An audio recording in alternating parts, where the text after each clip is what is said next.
नमस्कार। आपका अखबार के इस अंक में आपका स्वागत है। मैं हूं प्रदीप सिंह। ऊंट जब तक पहाड़ के नीचे नहीं आता तब तक उसको एहसास नहीं होता सच्चाई का कि दरअसल उसकी ऊंचाई कितनी है। यही हो रहा है अमेरिका के राष्ट्रपति डोनाल्ड ट्रंप के साथ। पहली बार उनका मुकाबला भारत के प्रधानमंत्री नरेंद्र मोदी से हुआ है। अब आप में से बहुत से लोग कह सकते हैं कि कहाँ तुलना कर रहे हैं, क्या तुलना है भारत और अमेरिका की।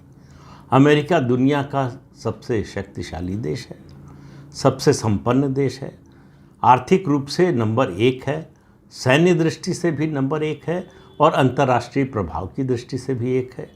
तमाम अंतर्राष्ट्रीय संस्थाओं पर अमेरिका का कब्जा है। अमेरिका से दोस्ती के लिए सब लालायित हैं। जिस भी देश के खिलाफ ट्रंप टैरिफ की घोषणा कर रहे हैं उसका राष्ट्राध्यक्ष या शासनाध्यक्ष जो है दौड़कर अमेरिका पहुंच जाता है कि समझौते के लिए तैयार है। और ट्रंप जो है भारत पर लगातार टैरिफ की बात कर रहे हैं। 25% लगा चुके हैं, हालांकि उसको फिर अभी स्थगित किया हुआ है, 1 हफ्ते का समय दिया है। लेकिन जो है वो धमकी ये भी दे रहे हैं कि वो पेनल्टी भी लगा सकते हैं क्योंकि भारत रूस से तेल और हथियार खरीदता है। तो दोनों की तुलना कहाँ हो सकती है? दोनों की तुलना देखिए, जीवन में अलग अलग समय पर अलग अलग चीज़ों की तुलना होती है। जो एवरेस्ट की चोटी पर चढ़ गया है वो उसके बाद नीचे उतरेगा, और जो नीचे से ऊपर जा रहा है वो एवरेस्ट पर चढ़ेगा।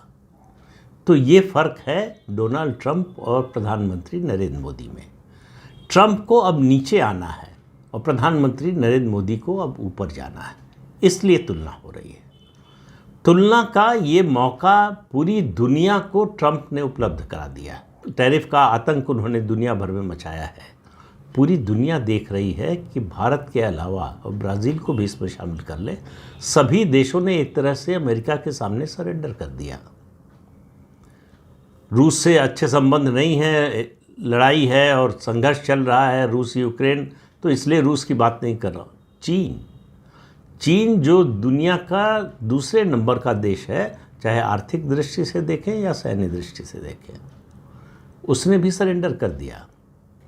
रेयर अर्थ मिनरल्स की सप्लाई बंद की जैसे ही ट्रंप ने टैरिफ की धमकी दी, टैरिफ लगाने की घोषणा की, चीन ने सरेंडर कर दिया।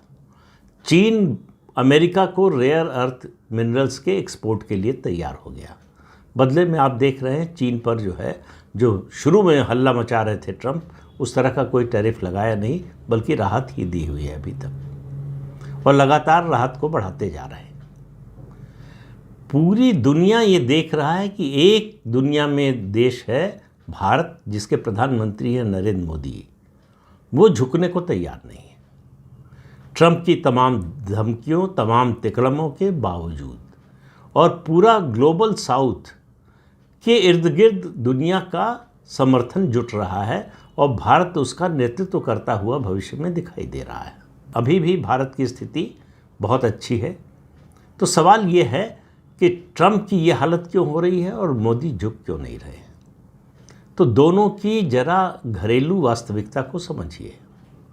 ट्रंप के सामने समस्याएं कई हैं। एक तो समस्या उनकी अपनी पैदा की हुई, वैसे तो ज़्यादातर समस्याएं उनकी अपनी ही पैदा की हुई हैं, कि उन्होंने राष्ट्रपति पद को अपने परिवार का बिजनेस बढ़ाने का हथियार बना लिया। तो सऊदी अरब से, कतर से, पाकिस्तान से वो अपने परिवार के लिए व्यापारिक सौदा समझौता कर चुके हैं। अमेरिका ने 1940 के बाद से पश्चिम एशिया में कभी शांति नहीं होने दी है। अमेरिका का जो इंडस्ट्रियल मिलिट्री कॉम्प्लेक्स है वो चलता ही है जब युद्ध हो दुनिया में। तो युद्ध जो है अमेरिका के लिए व्यापार का एक अवसर है, और युद्ध रोकना भी व्यापार का अवसर है। पहले युद्ध कराते हैं जिससे उनके हथियार बिके, फिर युद्ध रोकते हैं जिससे रिकंस्ट्रक्शन में अमेरिका की कंपनियों को ठेके मिले। आपको पता है ट्रंप के दादाजी जर्मन इमिग्रेंट थे, जर्मनी से आए थे अमेरिका में इमिग्रेंट के तौर पर, फिर बस गए। यहाँ उन्होंने बिज़नेस शुरू किया, रियल एस्टेट का बिज़नेस, उसको बढ़ाया। फिर उनके बेटे यानी ट्रंप के पिता ने उसको और आगे बढ़ाया। ट्रंप को बिजनेस विरासत में मिला, लेकिन 1990 में ट्रंप दिवालिया हो गए, उनकी कंपनियां दिवालिया हो गई। तो उन्होंने बिजनेस के दूसरे एवेन्यू खोजने शुरू किए। उसमें से एक था टीवी का रियलिटी शो, जो उन्होंने 2004 से 2017 तक चलाया। 2000 में दिवालिया हो गए थे, 2004 से 2017 तक ये जो रियलिटी शो चलाया, इसमें जो मेहमान जिनको बुलाते थे उनको अपमानित करना, बेइज्जत करना, कैमरे पर जो वाहवाही लूटना, सवाल पूछना, सवाल के जवाब देना, ये उनके स्वभाव का हिस्सा बन गया। ये जो आप देखते हैं कि एयरपोर्ट के टर्मिनल पे भी मीडिया से बात कर रहे हैं, उसके अलावा वाइट हाउस में तो करते ही हैं, हर इवेंट को वो लाइव प्रेस कॉन्फ्रेंस में बदल देते हैं और कुछ भी बोलते हैं। उनको इस बात की कोई परवाह नहीं होती कि आज जो बोल रहे हैं कल उसके ठीक उल्टा बोले थे। तो ये ट्रंप का ये तो स्वभाव का हिस्सा हुआ। अब ट्रंप की समस्या क्या है समझिए। हम बात कर रहे हैं जब ये अगस्त 2025 है, नवंबर 2026 में अमेरिका में उनके संविधान के मुताबिक मिड टर्म पोल होंगे और इस बात की, ट्रंप का जो रवैया है उससे इस बात की आशंका लगातार बढ़ती जा रही है कि मिड टर्म पोल में सेनेट और हाउस ऑफ रिप्रेजेंटेटिव, जहां ट्रंप की अभी मेजॉरिटी है, बड़ी हल्की मेजॉरिटी है, वहाँ उन दोनों सदनों में डेमोक्रेट्स की मेजॉरिटी हो सकती है। तो ट्रंप की जितनी नीतिगत घोषणाएं हैं, नीतिगत योजनाएं हैं, उन सब पर रोक लग सकती है। एक दूसरा, अमेरिका के संविधान के मुताबिक आपको पता है कि कोई भी व्यक्ति 2 ही टर्म राष्ट्रपति हो सकता है। ट्रंप का ये दूसरा टर्म है, तो वो राष्ट्रपति 2028 तक ही रहेंगे, ये तय है। हालांकि वो दावा करते हैं कि वो संविधान बदल देंगे और तीसरी टर्म भी होगी उनकी, वो संभव दिखाई नहीं देता। दूसरी बात, जून 2026 में ट्रंप 80 साल के हो जाएंगे और 2027 के शुरू में 2028 में जो राष्ट्रपति चुनाव होने वाले हैं उसकी प्राइमरीज शुरू हो जाएंगी। रिपब्लिकन्स अभी जो वाइस प्रेसिडेंट हैं जेडी वैंस, उनको और दूसरे उम्मीदवारों को भावी राष्ट्रपति के उम्मीदवार के रूप में देख रहे हैं। डेमोक्रेट्स अपनी तैयारी कर रहे हैं। तो 2027 के बाद ट्रंप की ताकत और कम हो जाएगी, क्योंकि ये तय हो जाएगा कि ये जा रहे हैं और नया राष्ट्रपति जो भी प्राइमरीज में जीतेगा या जीतने की संभावना बनेगी, जो सबसे स्ट्रांग कैंडिडेट होगा, उसका वज़न ज़्यादा बढ़ जाएगा। और अगर वाइस प्रेसिडेंट जेडी वैंस उस दौड़ में आगे रहते हैं तो उनकी से बढ़ जाएगी। तो ट्रंप के पास समय नहीं है, जल्दी में है, उनको जल्दी से जल्दी ये सब करना है। अमेरिका दावा ये करता है कि वो युद्ध रोकता है, दुनिया में शांति बहाल कराता है, लेकिन अमेरिका ही युद्ध कराता है और वही काम ट्रंप कर रहे हैं। ट्रंप को नोबेल प्राइज़ चाहिए, तो उनको उम्मीद थी कि भारत समर्थन करेगा। इसी चक्कर में उन्होंने भारत पाकिस्तान के बीच सुलह का जो है दावा किया, झूठा दावा किया। पाकिस्तान ने उस उपकार के बदले में, क्योंकि पाकिस्तान ख़त्म हो जाता अगर भारत ने अपने को रोका नहीं होता, और पाकिस्तान के गिड़गिड़ाने पर भारत ने वो एक्शन ऑपरेशन सिंदूर रोका था। तो पाकिस्तान ने तुरंत जो है ट्रंप को नोबेल प्राइज़ देने की सिफारिश कर दी, मतलब चिट्ठी लिख दी उसके समर्थन में। भारत ने ऐसा कुछ नहीं किया। ये ट्रंप के लिए बड़ी निराशा की बात थी। ऑपरेशन सिंदूर के दौरान भारत की जो सैन्य शक्ति दिखी, उसने अमेरिका को और ट्रंप को और ज़्यादा चकित किया। तीसरी बात, अमेरिका, पाकिस्तान और चीन तीनों चाहते थे कि भारत और पाकिस्तान लंबे समय के लिए युद्ध में फंस जाए, जैसे इजराइल और हमास फंसे हुए हैं या जैसे रूस और यूक्रेन फंसे हुए हैं। मोदी ये बात समझ गए थे, इस चाल को समझ गए थे, इसीलिए स्विफ्ट एक्शन हुआ, प्रिसीशन अटैक हुआ, अपना लक्ष्य हासिल किया और बाहर निकल आए। ये भी ट्रंप के लिए बहुत बड़ी परेशानी का विषय बना हुआ है। तो अमेरिका के सारे राष्ट्रपति युद्ध को अच्छा व्यापार समझते हैं और ट्रंप तो खुद व्यापारी हैं, तो उनके लिए व्यापार जो है ये आपदा में अवसर की तरह है। आपदा दूसरों के लिए, अवसर ट्रंप के लिए या अमेरिका के लिए। उनका मिलिट्री इंडस्ट्रियल कॉम्प्लेक्स चलता रहेगा तभी अमेरिका का कर्ज कम होगा। अमेरिका पर जो कर्ज है उसका जो ब्याज है वही देने में अमेरिका की हालत ख़राब हो रही है, उसकी अर्थव्यवस्था लड़खड़ा रही है। और अमेरिका के मिलिट्री इंडस्ट्रियल कॉम्प्लेक्स में कई कंपनियां हैं जो भारी मुनाफा कमाती हैं, जैसे लॉकहीड मार्टिन और दूसरी कंपनियां हैं। ये उस देश की अर्थव्यवस्था में बड़ा कंट्रीब्यूशन देती हैं। और मैंने बताया कि पाकिस्तान, कतर और सऊदी अरब से ट्रंप ने अपने परिवार के लिए बिजनेस डील कर ली। तो ट्रंप को लगता था कि डील मेकिंग में वो बड़े एक्सपर्ट हैं और जो चाहें वो डील कर सकते हैं। प्रधानमंत्री नरेंद्र मोदी ने बताया कि अभी उनको बहुत कुछ सीखने की ज़रूरत है डील मेकिंग में। भारत किसी भी स्थिति में झुकने को तैयार नहीं है, क्योंकि अमेरिका एक घटती हुई शक्ति है, हालांकि अब भी जो है बहुत बड़ी और सबसे बड़ी शक्ति है, और भारत एक तेज़ी से बढ़ती हुई शक्ति है। पूरी दुनिया के देशों की नज़र भारत और प्रधानमंत्री मोदी पर है कि ट्रंप के सामने ये व्यक्ति ज़रा भी डिगा नहीं, ज़रा भी झुका नहीं। ट्रंप ने भारत को बहुत अपमानित करने की कोशिश की और उसमें सबसे बड़ी घटना थी आसिम मुनीर को लंच पर बुलाना, पाकिस्तान की प्रशंसा करना, भारत और पाकिस्तान को बराबर खड़ा करना। ये सब कुछ ट्रंप ने किया। सारे हथकंडे अपना कर देख लिए, नरेंद्र मोदी दबाव में नहीं आए तो नहीं आए, और अब आने की कोई उम्मीद नहीं है। धमकी दे रहे हैं कि रूस से तेल खरीद रहे हो इसलिए जो है 25% टैरिफ तो लगा ही दिया है, पेनल्टी भी लगाएंगे। फिर भी भारत सरकार ने रूस से तेल खरीदना बंद करना तो दूर, कम भी नहीं किया। कम करने का फैसला कंपनियां कर सकती हैं अगर उनके लिए ये मुनाफे का सौदा नहीं रहा तो। लेकिन भारत ने अमेरिका और यूरोप का जो डबल स्टैंडर्ड है उसको एक्सपोज कर दिया कि अमेरिका और यूरोप खुद तो रूस से सौदा कर रहे हैं, अपनी ज़रूरत की चीज़ें आयात कर रहे हैं, और भारत को सिखा रहे हैं कि उसे ऐसा नहीं करना चाहिए। तो भारत अपने नेशनल इंटरेस्ट में जो भी ज़रूरी होगा वो कदम उठाएगा, ये भारत सरकार बार बार कह रही है। तो भारत अपने नेशनल इंटरेस्ट से कोई समझौता करने वाला नहीं। जिस बात पर ट्रंप का सबसे ज़्यादा दबाव है कि भारत अपना एग्रीकल्चर और डेयरी सेक्टर अमेरिकी कंपनियों के लिए खोले, भारत ने साफ मना कर दिया कि ये संभव ही नहीं है, ये नॉन नेगोशिएबल है। बाकी चीज़ों पर नेगोशिएशन हो सकता है।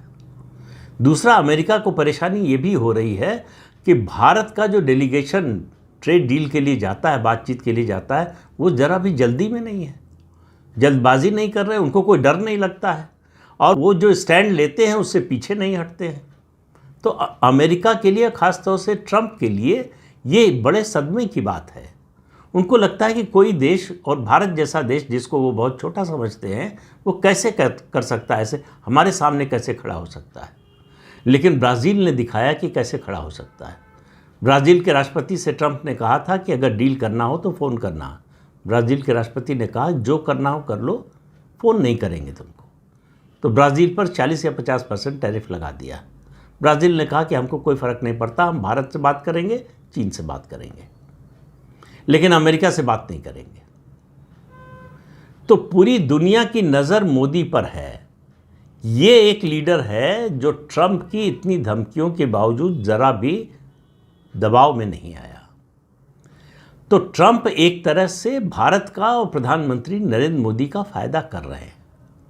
ग्लोबल स्टेज पर भारत और प्रधानमंत्री नरेंद्र मोदी का कद बढ़ाने का काम कर रहे हैं, क्योंकि आपकी असली ताकत का पता चलता है जब अपने से ज़्यादा ताकतवर दुश्मन से टकराते हैं, या उससे टकराने की कोशिश करते हैं, या उसके सामने डटकर खड़े रहते हैं।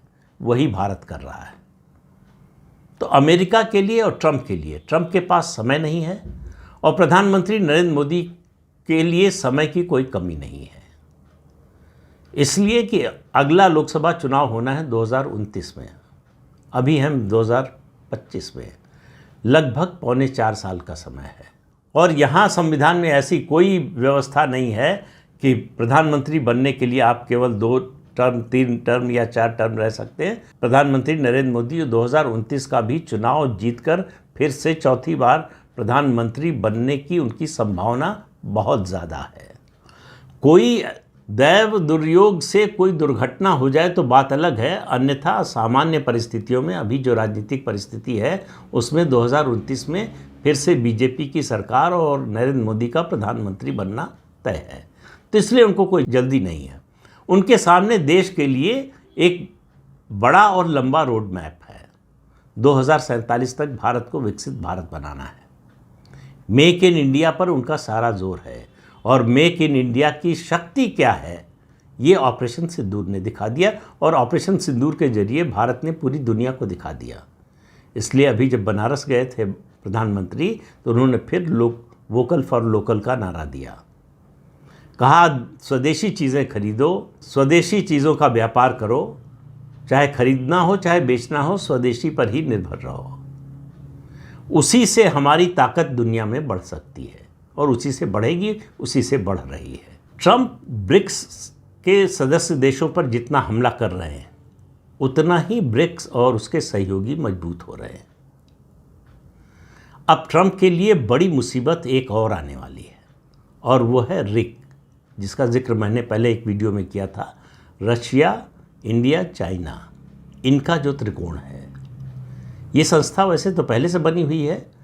इसका आखिरी शिखर सम्मेलन 2018 में अर्जेंटीना में हुआ था, जिसमें प्रधानमंत्री नरेंद्र मोदी, रूस के राष्ट्रपति पुतिन और उसके अलावा चीन के राष्ट्रपति शी जिनपिंग तीनों शामिल हुए थे। अब रूस ने इस फिर संकेत दिया है, अभी 17 जुलाई को ही बयान आया है कि इसको हम रिवाइव करना चाहते हैं, ये शिखर सम्मेलन फिर से करना चाहते हैं और चीन ने उसका समर्थन किया है कि हम इसके लिए तैयार हैं। तीनों देशों के आपसी हित इससे सधेंगे। भारत पहले से तैयार है। तो रूस, भारत और चीन, ये तिकड़ी अगर अमेरिका के सामने खड़ी होती है तो डोनाल्ड ट्रंप का अपने दूसरे कार्यकाल का ये सबसे बड़ा चैलेंज होगा, सबसे बड़ी चुनौती होगी।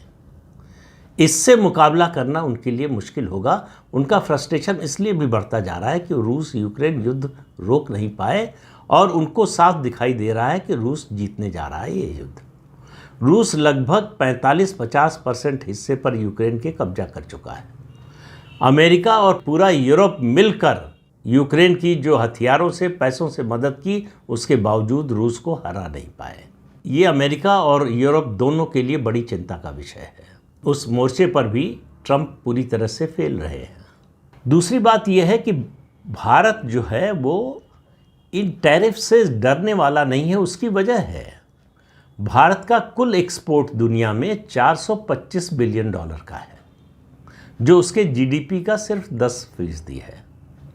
इसके बरक्स चीन का जो एक्सपोर्ट है वो $4 ट्रिलियन के बराबर है, जो उसकी जो बहुत बड़ी जीडीपी है, नंबर 2 की अर्थव्यवस्था है, उसके जीडीपी का 20% है। भारत की इकॉनमी एक्सपोर्ट ओरिएंटेड या एक्सपोर्ट पर निर्भर नहीं है। भारत की इकॉनमी कंजम्पशन पर निर्भर है और हमारे यहाँ बहुत बड़ा बाज़ार है। हमारे यहाँ कंज्यूमर्स की भारी तादाद है। इसलिए दुनिया भर के देशों की नज़र भारत के बाज़ार पर रहती है कि अगर उनका माल कहीं बिक सकता है तो भारत में बिक सकता है। तो इसलिए जो परिस्थिति बनी हुई है उसमें भारत को अमेरिकी टैरिफ यानी ट्रंप के टैरिफ से कोई परेशानी नहीं हो रही है। नुकसान होगा, इसमें कोई शक नहीं है, लेकिन ऐसा नुकसान नहीं है कि जिससे देश को बहुत बड़ा धक्का लग जाए, जिससे देश उभर ना पाए। उसकी भी तैयारी है भारत के पास। भारत लगातार उसकी तैयारी कर रहा है, लेकिन अमेरिका को और ट्रंप को तुर्की ब तुर्की जवाब भी दे रहा है कि हम डरेंगे नहीं, हम झुकेंगे नहीं, जो करना हो तुमको करो।